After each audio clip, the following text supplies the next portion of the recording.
নবমীর দিন কোথায় ঠাকুর দেখতে গেলাম, কি খেলাম, আর গরমের মধ্যে হাল কেন খারাপ হয়ে গেল, আর বুড়ির লাস্টে একই অবস্থা হলো, চলো তোমাদের ফার্স্ট।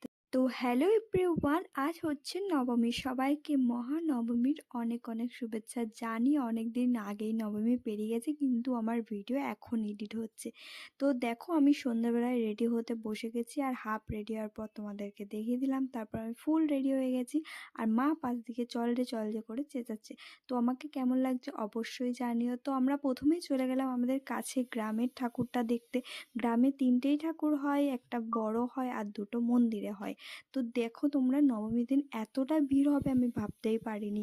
অনেক সময় এই গ্রামে অনেক ভিড় হয়, কিন্তু এবছরও অনেকটাই ভিড় হয়েছিল। আর গ্রামের ঠাকুরটা কিন্তু অষ্টমীর দিনের বেলা কিন্তু আমি একবার ঘুরে গেছি, কিন্তু রাতের বেলা আসিনি এই লাইটটা দেখার জন্য। লাইটটা এত সুন্দর করেছে আর এত সুন্দর লাগছে, আর মায়ের মূর্তিটাও খুবই সুন্দর। তো এত ভিড়ের মধ্যে আমরা কিছু ফটো তুলে তারপর আমরা এখান থেকে বেরিয়ে যাই, কারণ এত ভিড়ের মধ্যে থাকলে তো ঘেমে সব গলে যাবে মেকআপ। তার জন্য আমরা বেরিয়ে গেলাম দ্বিতীয় ঠাকুর দেখার জন্য।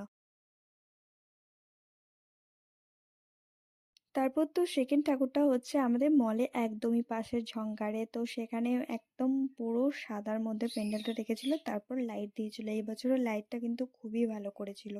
আর এখানেও কিন্তু প্রচুর পরিমাণে ভিড় হয়েছিল। সব জায়গায় আজকে নবমী পুরো রাস্তাটাই ভিড়, টোটো তো বন্ধ, আমাদেরকে হেঁটে হেঁটে পুরো বুদবুদে ঠাকুর দেখতে হবে। আর জানো তো, আমাদের বুদবুদে কিন্তু 10টা ঠাকুর হয়। ঠাকুরের যেমন 10টা হাত, সেরকম 10টা ঠাকুর হয় বুদবুদে। সবাই বিশ্বাস করে না, কিন্তু আমি গুনে ছোটবেলা থেকে দেখেছি যে 10টাই ঠাকুর হয়। তারপর আমরা বেরিয়ে যাই 3 নম্বর ঠাকুর দেখার জন্য।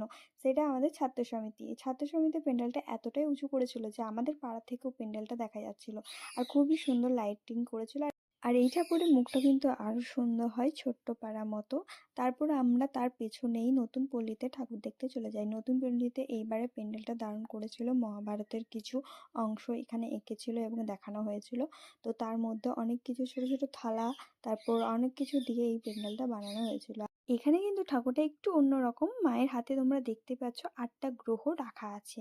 তারপর আমরা বেরিয়ে যাই আর একটা প্যান্ডেল দেখার জন্য, সেটা হচ্ছে বাজার কমিটি, একদম বাজারের পাশে হয়। এখানে রাস্তার পাশে বলে প্যান্ডেলটা বড় করতে পারে না, কিন্তু ঠাকুরের মুখটা খুবই সুন্দর হয়। তারপর আমরা একটু হাওয়া খেয়ে নিই। এত গরম পড়েছিল সেদিন, তার থেকেও বেশি অষ্টমীর দিন বেশি গরম ছিল কিন্তু। তারপর আমরা এক জায়গাতে বসে আর একটা ঠাকুর দেখার পর অনেকক্ষণ রেস্ট নিয়ে আমরা লাস্ট ঠাকুর দেখতে চলে যাই অগ্নিবেনাতে, যেটা একদম থানার কাছে। সেটা দেখার পর আমরা সব ঠাকুর দেখে নিই, খালি একটা ঠাকুর বাকি ছিল, যেটা হচ্ছে বিপিনপুরে। আর অগ্নিবীণার প্যান্ডেলটা কিন্তু খুবই সুন্দর করেছিল, আর ঠাকুরটাও খুবই সুন্দর। পাশে একটা মেলা বসেছিল, কিন্তু মেলা আর করিনি। তারপর আমরা